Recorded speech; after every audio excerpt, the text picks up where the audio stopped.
किसी ने कपड़े छुड़वा दिए, किसी ने हाथ खड़े करवा दिए, कोई खड़े शरीर बन जाते हैं, 12-12 साल तक बैठते ही नहीं। बोले परमात्मा मिलने का यही रास्ता। अरे पर मैं इनको क्या दोष दूं? अरे मेरे ही कर्म का दोष था, मेरा पुण्य अच्छा नहीं जगा, मैं इन भोंदों के चक्कर में आ गया। सो इन्होंने मेरे को 12 साल तक तो ऊंधा लटकवा दिया, 12 साल बाद खड़े रखवा दिया मेरे को, 12 साल तक ये करवा दिया। और जब जाकर मेरी आंख खुली, ब्रह्मनिष्ठ श्रोत्रिय महापुरुष का सानिध्य मिला, मेरा पुण्य संस्कार जगा था कोई। और जब जाकर मेरे समझ आए, राम मैं कहाँ चक्कर में पड़ गया इनको, कहूं किया बहुत अटकाऊं किया भने, अरे दीजिए दोष कर्म अपने को, भवमाइयों भरने, अब मैं गया राम जी के शरण। किसी ने बता दिया राम जी ही परमात्मा है, कृष्ण भगवान ने अवतार लिया यही परमात्मा, ये उनका श्री विग्रह है, वास्तविक रूप थोड़ी है। वास्तविक रूप तो सच्चिदानंद हस्ती भांति प्रिय सिंधु में नाम रूप जंजाल, लिखता आत्म स्वरूप को तत्काल होत नियाल। राम का 2 स्वरूप बताया रामायण में, राम पर ब्रह्म परमारत रूपा, अवगत अखत अनादि अनुपा। जो राम है वो तो सच्चिदानंद स्वरूप है, हस्ती भांति प्रिय स्वरूप है, हर प्राणियों की जान है, जीवों की जान है जोई, मेरा दिल जान है वही, सभी में झलक रहा वही, उसके बिना जीता नहीं कोई। वो परमात्मा महापुरुष दूर नहीं भटकाते, आत्मज्ञान बिना नर भटके, कोई मथुरा कोई काशी रे, पानी में मीन पियासी, मोय सुन सुना आवे हंसी। प्रभु को इतना अप्रोक्स बताया, अप्रोक्स ही नहीं साक्षात अप्रोक्सात बताया, अप्रोक्स भी नहीं साक्षात अप्रोक्स है, इतना नजदीक बताया जितना नजदीक और कोई नहीं। इसलिए एक राम सिद्ध हो गया। मैं थोड़े शब्दों में यूं कहता हूं, वो जो राम है वो अपने से दूर है, आप भी नहीं, ये बड़ी गहरी बात है। वो जो राम है ये तो सिद्ध हो गया, दूसरा नहीं है, एक ही राम है, पक्का है। पर अब वो राम कहाँ है, कैसे मिलेगा? कहीं दूर है तो प्रयास करने से मिलेगा, या नजदीक तो नहीं है। तो योगा वशिष्ठ में राम जी महाराज फरमाते हैं राम जी के प्रति, हे राम जी वो परमात्मा दूर नहीं, तेरा आत्मा है। राम जी को कह दिया वो राम तेरा असली आत्मा ही है। इसीलिए नित्य प्राप्ति की प्राप्ति लिखी है वेदांत में, और नित्य निवृत्ति की निवृत्ति लिखी है। इसलिए एक भजन के माध्यम से आप इसका और सरलता से अनुभव करिए, बहुत करीब से अनुभव होगा उसका। वाह गया।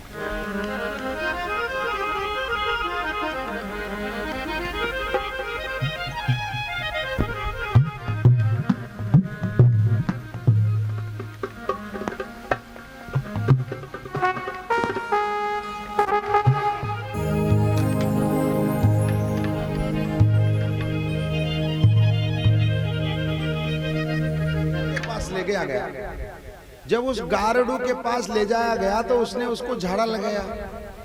तो पहले गारडू ने जब झाड़ा लगाया तो उससे 1 घंटे के लिए उसको शांति मिल गई, मगर बाद में फिर दर्द होने लग गया। फिर उसके घर वाले बेचारे उसको गाड़ी में बैठाया, साधन में बैठाया, वो झाड़ा देने वाले के पास ले गए, उसने भी झाड़ा दिया, 1 घंटा उससे भी शांति मिल गई, मगर बाद में फिर दर्द होने लगा, फिर चिल्लाने लगा। फिर उनके घर वालों ने बेचारे तीसरी उसके पास ले गए। फिर बाद में एक छोटे गारडू के पास ले गए। सो उसने कहा कि वो सांप कहाँ था? उसने कहा साहब सांप तो बम्बी में था। सो उसने एक सरकंडा लिया और उसको 2 फाड़ करके चीर करके अभिमंत्रित करके फेंका। सो वो जाकर के सांप को लगा और सांप को पकड़ करके लाया। वो लाने के बाद सांप को कहा रे भाई तू इसको क्यों काटा? इसको तूने? कहा जी इसने मेरी छेड़खानी की है। अरे छेड़खानी कर दी तो कोई बात नहीं, पर काटना तो नहीं चाहिए था। बोले हमारी छेड़खानी करेंगे तो काटेंगे हम, क्योंकि भय के कारण ऐसा करना पड़ता है। तो भाई तो अब ऐसा कर, मैं तेरे को छोड़ूंगा नहीं, तो ऐसा कर इस पे जितना विष चढ़ाया ना उतना का उतना विष को खींच ले, ताकि ये बेचारा जिंदा हो जाए। सो उस सर्प ने उसका सारा विष खींच लिया और वो आदमी निर्विष हो गया और उसको परम शांति मिल गई। दृष्टांत सिद्धांत क्या है? वो सांप और दूसरा नहीं है, वो सांप हमारा मन है, और वो बम्बी और दूसरी नहीं है, ये विषय रूपी बम्बी है। ये मन रूपी सांप जीवात्मा रूपी व्यक्ति को काट लेता है। गारुड़ कौन है? ये अन्य अन्य संप्रदाय के लोग, अन्य अन्य मत वाले लोग, कोई कर्म कांड को बताता, तू ऐसे 9 ग्रह के लिए जब तब करवा देना, तेरी शांति हो जाएगी।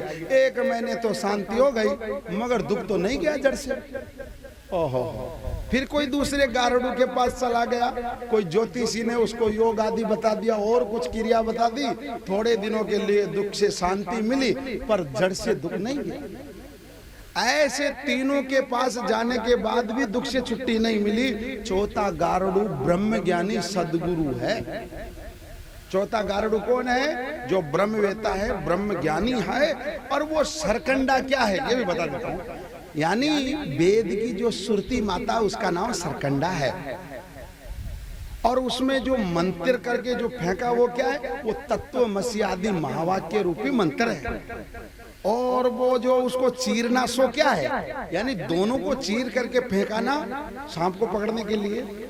यानी एक वाच्यार्थ कहलाता है और एक लक्ष्यार्थ कहलाता है। ताऊ पद का भी वाच्यार्थ और लक्ष्यार्थ, और तत्पद का भी वाच्यार्थ और लक्ष्यार्थ। तो दोनों को अलग अलग भिन्न भिन्न करके वाच्यार्थ को छोड़ करके लक्ष्य की दोनों में जीव ब्रह्म की एकता करवा दी। ये तत्वमसि आदि सुरती यही सरकंडा है, और यहाँ उसका अर्थ ही मंत्र है। और ये अर्थ सहित जब जीवात्मा को ये बोध हुआ, वे परमात्मा तेरे से भिन्न नहीं, तू तेरे में और उसमें कोई अंतर नहीं है लक्ष्य में, ये जब सिद्ध कर दिया तो वो दूर की भ्रांति जाती रही। जिस परमात्मा को दूर खोजता था सो भ्रांति खत्म हो गई। अब परमात्मा बहुत करीब हृदय मंदिर में मिल गया। इसको नित्य प्राप्ति की प्राप्ति कहते हैं। राम जी ने भी कह दिया था ऐसे, क्या सब कुछ पाया कुछ नहीं पाया। तो विशेष जी ने कह दिया ऐसे कैसे बोल रहे हो? एक बारी कह रहे हो सब कुछ पाया और एक बारी कह रहे हो कुछ नहीं पाया। अरे बोला गुरुजी सब कुछ तो ऐसे इसलिए बोल रहा हूँ कि मैंने आत्मा को प्राप्त किया है, और फिर ऐसे कैसे कह रहे हो कुछ नहीं पाया? बोलो वो आत्मा तो मेरा ही था। राम जी कह रहे हैं, विशेष जी को कह रहे हैं सब कुछ पाया पर कुछ नहीं पाया। अरे ये दोनों बातें कैसे कह रहे हो? राम जी को कह दिया, विशेष जी कैसे कह रहे हो दोनों बातें? तो उन्होंने कह दिया जी मैं इसलिए कह रहा हूँ कि मैंने परमानंद को तो पाया है, पर वो परमानंद तो मेरी आत्मा ही है, तो कुछ नहीं पाया, वो तो पहले ही था मेरा। तो विशेष जी ने कह दिया आत्मा पहले ब्रह्म था, पर ये ज्ञान तेरे को पहले थोड़े था कि आत्मा ही ब्रह्म है। ये तो नया हुआ है, इसलिए पाना कहेगा, इसलिए पाना कहना पड़ेगा। इसलिए पाया रे पाया हमारा सदगुरु भेद बताया है। लड़की कंठ आभूषण मणियों देखत चित बिसरायो। एक लड़की थी, उसके गले में 9 करोड़ का हार था, सो नाते समय पीछे हो गया। सो तपाक से लाला भाई तपाक से उनका हाथ यूं गया, जैसे अभी किसी ने डाल दिया ना मेरे गले में, कुछ न कुछ तो है। अभी ऐसे हो गया, किसी ने चुरा लिया क्या? तो दूसरे भाई को तो दिख रहा हो, मेरे को तो नहीं दिख रहा कहाँ गया। वो दूसरे भाई ने कह दिया महाराज जी क्या खोज रहे हो? अरे वो 9 करोड़ का हार था ना मेरा, हो कहीं खो गया यार, किसी ने ले लिया। अरे महाराज जी किसी ने नहीं लिया, आप थोड़े से हाथ को घुमाओ और यूं करके यूं देखो महाराज जी ये रहा था, यहीं खोया नहीं था, खोने की भ्रांति हो गई थी। ऐसे नित्य प्राप्ति की प्राप्ति को ही यहाँ कह रहे हैं। इसलिए कह दिया लड़की कंठ आभूषण मणिया देखत चित बिसरायो। दूजी सकीने आण पुकारे तो मणियों कंठ में ही पायो। वो तो कंठ में ही था। सपने में नार गुमा दियो बाड़ो, गांव शहर ढूंढा। एक औरत को स्वप्न आया, उसमें उसका बच्चा खो गया, वो चिल्लाती फिरे, नगर में डिंडोरा पीट दिया उसने, मेरा बच्चा देखा था क्या, मेरा बच्चा कहाँ गया, हाय राम मर जाऊंगी मैं, मेरा बच्चा। तो उसकी जब निंद्रा खुली ना, देखा उसके बगल में लेटा हुआ था बच्चा। तो ये बोलते हैं मोटी कांक में छोरो गांव में हेरो। मोटी कहावत में ऐसे बोलते लोग, कांक में छोरो गांव में डिंडोरो। परमात्मा रह गया हृदय मंदिर में, लोग खोज रहे हैं बेचारे मंदिर में। जिसको मिला अंदर में मिला, नहीं मिला तो मंदिर में भी नहीं मिला, और जिसको अंदर मिल गया उसको मंदिर में भी मिल जाएगा।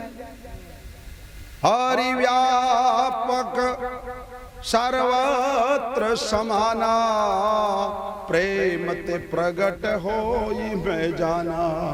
पर प्रेम तो लगा के देखे उससे, ये प्रेम की बात है उदो, इसलिए प्रेम लगा करके देखे तो परमात्मा कहीं भी प्रकट हो सकता है। प्रहलाद भक्त के लिए प्रकट हुआ, ध्रुव के लिए प्रकट हुआ, बड़े बड़े भक्तों का प्रमाण है, सब जगह प्रकट हो जाता है अगर आस्था विश्वास हो।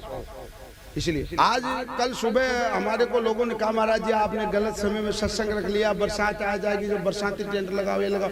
अरे मैंने कहा वो करेगा तो कर देगा, टेंट क्या करेगा इसमें, अगर बरसात आएगी तो उसमें भी तो बरसात आ जाएगी। तो विश्वास भी होना चाहिए, आगे आदमी को कम से कम विश्वास होना चाहिए परमात्मा पर भी, उस आदित्य शक्ति पर भी। अगर उसी का काम है तो क्यों बिगाड़ेगा वो। हम कोई चोरी तो कर ही नहीं रहे, किसी का डाका तो दे ही नहीं रहे हैं भाई, चोरी का काम तो नहीं कर रहे ना, हम तो पुरुषार्थ का काम कर रहे हैं। उनको मंजूर नहीं है तो कोई बात नहीं, लोगों का पुण्य कम होगा, और ज्यादा पुण्य है तो बरसात नहीं आएगी, सत्संग हो जाए।